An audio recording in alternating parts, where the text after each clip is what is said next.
You've probably seen some movie about mail-order brides in the Old West. Hollywood sold it as a love story, but Wells Fargo records and court cases from that time tell a different story, not just of exploitation, but of survival. Women were listed in catalogs like merchandise with prices that vary depending on their age and where they came from. And yet, those same women became the backbone of a frontier. Find out now 22 documented facts nobody taught you in school, not to shock you, but to honor them. Fact 1. Between 1860 and 1900, somewhere around 20,000 women headed out to the American West to marry men they had never seen in their lives. It all started with a newspaper ad. Newspapers from Boston to Chicago devoted entire pages to it. A man in the middle of nowhere would describe himself, promise land and stability, and wait for a reply. Many women accepted. The problem is what nobody published along with those ads. There was no oversight of any kind. No government agency tracked what happened to these women after they got off the train. There was no guaranteed right to return. There was no legal protection at all. They arrived, and from that point on they were on their own. The practice was completely legal and treated like something ordinary. Nobody questioned it. Nobody investigated it. It was the kind of deal where only one side truly knew what they were getting into. And yet they went anyway. That takes a kind of courage we rarely name. Fact 2. In the 1870s, finding a wife in the United States became an organized business. Matrimonial agencies operated in cities like New York, Chicago, and San Francisco with a simple model. Men paid $5 to place an ad. Women paid $1. But the detail that really stands out is something else. For an extra fee, a man would receive a printed catalog at home with pictures of available women along with their age, hometown, appearance, and what they called domestic skills. Historians who studied these materials noticed that the language used was almost the same as the cattle sale catalogs from that same period. The best-known agency, the Matrimonial Times, claimed to have a circulation of 50,000 copies and said it had arranged more than 1,200 marriages by 1880. And this was at a time when many people could not even read. The women in those catalogs were not just products, they were willing participants in a desperate gamble for a future. Fact 3. In the 1870s, portrait studios were already offering what we would call a filter today. They slimmed waists, added hair, removed wrinkles, and smoothed skin. And it was not just a women's thing. Men did the exact same thing. Everybody wanted to make a good impression with that one photo that would travel hundreds of miles to the person on the other end. The problem came later. When the couple finally met face to face, many times neither one looked like the picture they had sent. Newspapers in frontier towns in the 1880s published letters from readers on both sides complaining about the shock of seeing what the other person really looked like. This led to fights, people backing out, and even lawsuits. The lesson is simple. Wanting to look better than reality did not start with the internet. We have been doing it for more than 150 years, and so have they, trying to present their best self across an impossible distance. Fact 4. Once she signed the engagement contract, there was no turning back. A lot of people do not know this, but in the 19th century, that agreement carried the weight of the law. The woman accepted the travel money, signed the paper, and that was it. She was considered a fiancée in the eyes of the court. It was not just a handshake. It was a firm legal commitment. And if she arrived in town and decided she no longer wanted to get married, that was when the real problem began. The man could sue her for breach of promise. There are records of cases where women were forced to pay back every cent of the trip, money they simply did not have. Now imagine the situation. A woman alone in a frontier town, not knowing anyone, without a penny in her pocket, no ticket back, and still facing a lawsuit. Saying no to the marriage was a right that in practice almost none of them could actually use. The law turned choice into a trap. And still, many found ways to survive it. Fact 5. On the American frontier, many men could not read or write. This was common, especially among miners, farmers, and lumberjacks who had spent their lives working with their hands. But those same men needed a wife, and the only way was to send convincing letters to women back east. The solution was to hire scribes, teachers, clerks, and even professional writers built a business around it. For a fee, they wrote romantic, well-written letters full of feeling. The woman on the other end would read them and picture an educated, sensitive man. When she finally crossed the country and reached her destination, she found someone who could barely sign his own name. Diaries from that time recorded the shock in detail. The woman had fallen in love with words that had never belonged to the man standing in front of her. It was a kind of fraud nobody punished because technically no law had been broken. And yet, many of those women stayed and built something anyway.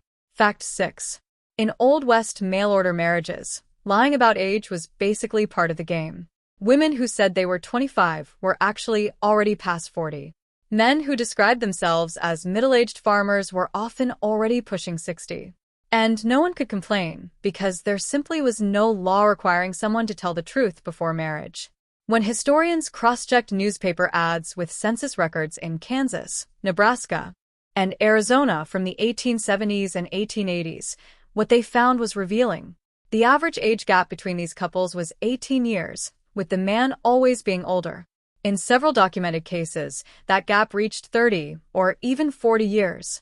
The couple only discovered the truth when they came face to face, often after weeks of travel. By that point, going back home was not always an option. So they adapted. They made do. That is not weakness. That is flexibility born of necessity. Fact 7. The Old West killed men at an insane rate. Mines collapsed, diseases had no treatment, and violence was routine. Now imagine this. A woman spent months exchanging letters with a man on the other side of the country.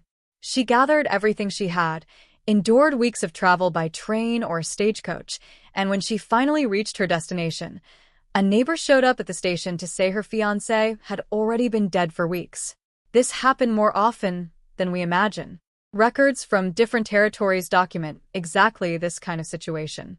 And the worst part, there was no kind of support. No one was required to pay for her ticket back. No government agency took responsibility. That woman was left alone with no money, not knowing anyone, in a place that barely had any law, abandoned in a territory that did not even know she existed. And yet, many of those women did not die. They remarried. They started businesses. They became the first female landowners in towns that had none. Fact 8. The West killed husbands so fast that women became widows before they had even been married for a year. Mines collapsed, diseases had no treatment, and accidents were routine. The result was brutal. The demand for wives and husbands never stopped. Marriage records show men who placed ads looking for brides 3 or 4 times in the same decade because each wife died shortly after arriving. And the cycle did not stop there. Some of these women who came as mail-order brides became widows so quickly that they appeared in matrimonial newspapers again themselves, only now on the other side, offering themselves for a new marriage. It was a system that fed itself. The frontier did not just consume gold and timber. It consumed entire marriages at a speed that seems impossible to believe today. But the women kept showing up. They kept saying yes, because what waited back east was often worse. Fact 9. In Utah Territory during the second half of the 1800s, some men placed ads describing themselves as hardworking, devoted settlers looking for a wife. What those ads did not mention was that these men were already married, sometimes to 2 or even 3 women. When the bride arrived after weeks of travel, she found out she would be just one more wife in the household. Polygamy was practiced by part of the Mormon community in that region, and many men simply left that detail out of the ads. The problem went beyond the initial shock. These marriages had a confusing legal status for decades, which meant that a woman who wanted to leave had almost no legal way to protect herself. In practice, she was stuck in a situation she had never truly chosen. And some of those women, against all odds, carved out communities within those households, sister wives who supported each other when no one else would. Fact 10. In 1885, Congress passed the Page Act, which became the first federal immigration law in American history. And the reason may surprise you. Traffickers recruited women in Guangdong Province, China, promising marriage to wealthy men in California. When these women arrived, they found out they were in debt to brothel owners. The law was created to ban the entry of women brought in for immoral purposes. But here's the problem. In practice, Authorities applied the rule so broadly that almost no Chinese women could enter the country, not even legitimate wives of men who already lived here. That restriction lasted almost an entire century, only being reversed with the Immigration Act of 1965. A law made to fight trafficking ended up separating families for generations. The women it was supposed to protect were never given the chance to become the pioneers they could have been. Fact 11. Before marriage, many of these women were already living as workers without getting anything in return. Court records and diaries from that time show a pattern that repeated itself a lot. The woman would arrive at her future husband's property and immediately start cooking, cleaning, tending the crops, and even raising children from his previous marriages. The actual wedding kept getting pushed back with no set date. The man had no legal obligation to keep his promise. So he used this so-called engagement period as a way to get free labor for as long as he wanted. There are documented cases of women who spent an entire year in this situation. When the arrangement finally fell apart, she had already given months of hard work and had no legal right to demand any kind of compensation. It was a system that worked completely in favor of the person who already had the power. And yet, those women learned skills that made them indispensable, knowledge they would carry into their next arrangement, their next life. Fact 12. On an isolated farm in the middle of nowhere, 50 miles from the nearest town, there were no neighbors, sheriffs, or witnesses. And that is where things get heavy. Until the early 20th century, married women in most American territories could not own property in their own name, open a bank account, or file a lawsuit in court by themselves. Legally, she basically did not exist as an individual separate from her husband. Now imagine a mail-order bride arriving in rural Montana or Arizona, not knowing anyone, with no money of her own, no horse. To leave, she would have to cross 50 miles of rough land alone with no resources at all. The abuse that happened in these places almost never showed up in the historical records precisely because the victims had no legal way to report it. No record, no proof, as if it had never happened. But absence of evidence is not evidence of absence. And the women who survived those places, they carried those stories to their graves, but they also carried the next generation. Fact 13. Imagine signing a document without understanding a single word of what it says. That is exactly what happened to thousands of immigrant women who came to the United States from Scandinavia, Germany, and Ireland. They answered matrimonial ads published in newspapers in their native languages. Up to that point, everything seemed to make sense. But when they arrived at the American agencies, the contracts were all in English. No one offered a translator. And the worst part, some of these agencies had their own interpreters who worked for the agency, not for the women. Immigration records from that time show that many signed documents with clauses about debts, work obligations, and even giving up property rights. They had no way of knowing what they were agreeing to.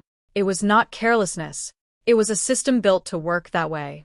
And those women learned English the hard way, by living it, by fighting it, by outlasting it. Fact 14. Some women traveled for weeks, only to be rejected right on the train platform. Imagine crossing the entire country, sometimes more than 2,000 miles, believing a new life was waiting for you on the other side. Now imagine arriving and the man who promised to marry you simply turning his back. That is exactly what happened to women of mixed ancestry. Many did not mention their background in the letters exchanged before the trip. And when they got off the train, the fiancé would look at them, realize it, and call everything off right then and there. Anti-miscegenation laws, which banned interracial marriages in most Western territories, gave legal cover to that refusal. The man owed nothing. Not a refund for the ticket, not lodging, not even a formal explanation. The woman was left abandoned in a strange town with no money and without knowing anyone. California and Nevada newspapers in the 1870s and 1880s recorded several of these cases in detail. And some of those abandoned women, they found each other. They built boarding houses together. They became the first communities of women who chose each other.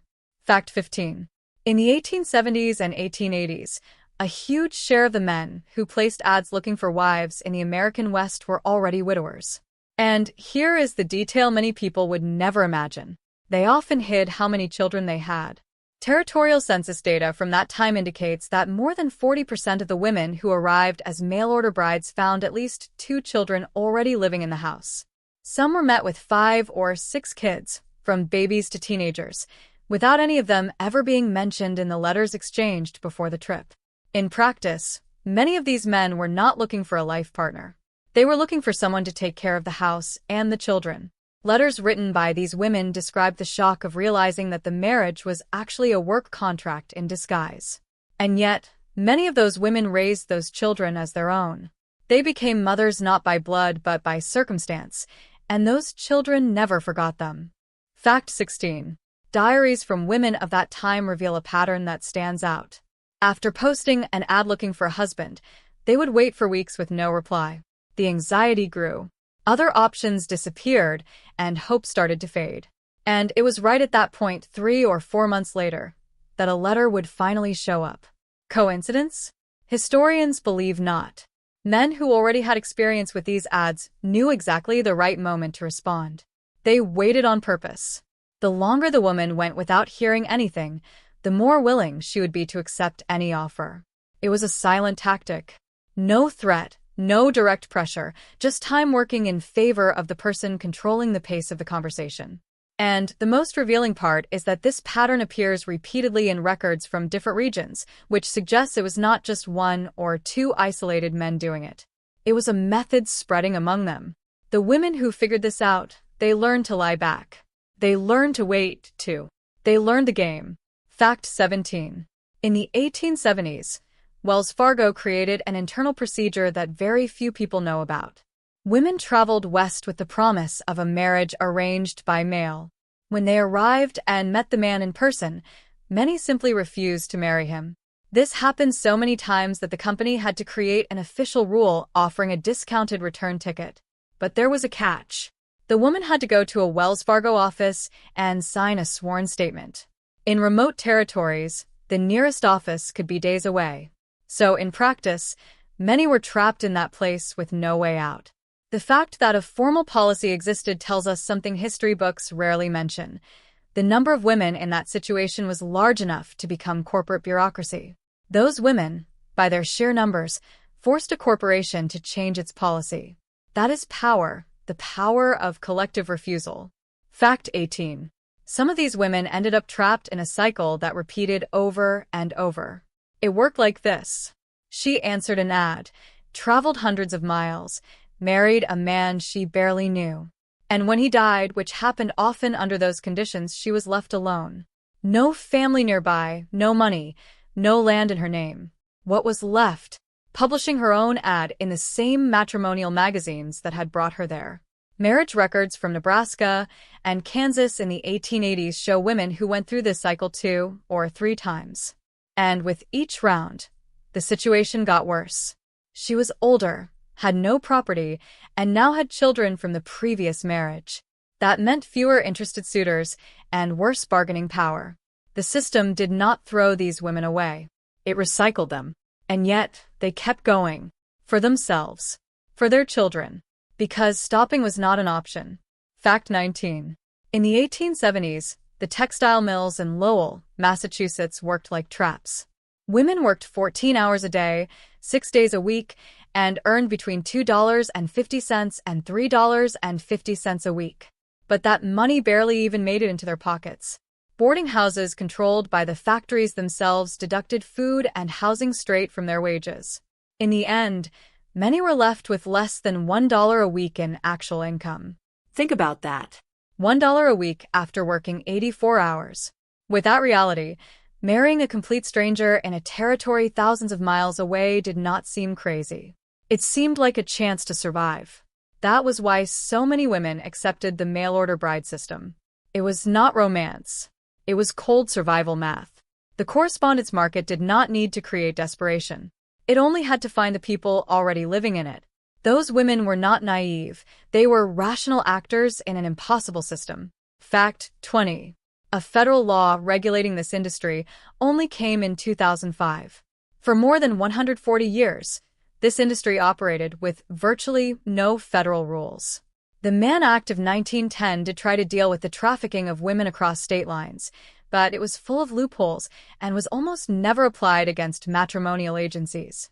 From the 1860s until the early 2000s, no federal government created real protections for the women who took part in this system. It took serious cases of abuse and even murders of foreign brides for Congress to finally act. Only in 2005 was the first law passed requiring criminal background checks on men and forcing agencies to disclose that information to women before any contact. In other words, for almost a century and a half, anyone could operate this kind of business without answering to anyone. The women who survived that century and a half did so without any help from the law, only from each other. Fact 21. Here is a fact that goes against everything we imagine. Mail-order marriages in the Old West had lower divorce rates than traditional marriages in eastern cities. Historian Christian Harzig studied marriage records in frontier territories and confirmed this with real data. But why did it work? The explanation is not romantic at all. These couples barely knew each other. There was no blind passion or fairy tale expectation. Both sides knew exactly what they were getting into, a survival partnership. They needed each other to get by in a place where everything was hard. Meanwhile, love marriages in big cities carried a huge weight of expectations. And when reality hit, disappointment came with it. In the end, it seems that low expectations were the real secret to keeping a marriage standing back then. The women who made those marriages work, they were pragmatists. And pragmatism lasts longer than passion. Fact 22. More than 85% of them never went back. They stayed until they died. When these women arrived in the West in the 1870s and 1880s, many people expected it to be temporary. It was not. Census records and death certificates show that more than 85% stayed forever. They did not go back home. They were buried where they arrived. And what did they do in the meantime? They built towns, raised children, opened churches, founded schools. Without them, much of what we call the American frontier simply would not exist the way we know it. Hollywood told one version of this story, but in the movies, the men are the heroes. In real life, it was the women who kept everything running while the men got the legends. The West was built on their backs, not as victims, but as founders. They came as brides. They stayed as builders. And they never got the statues. This is their real story.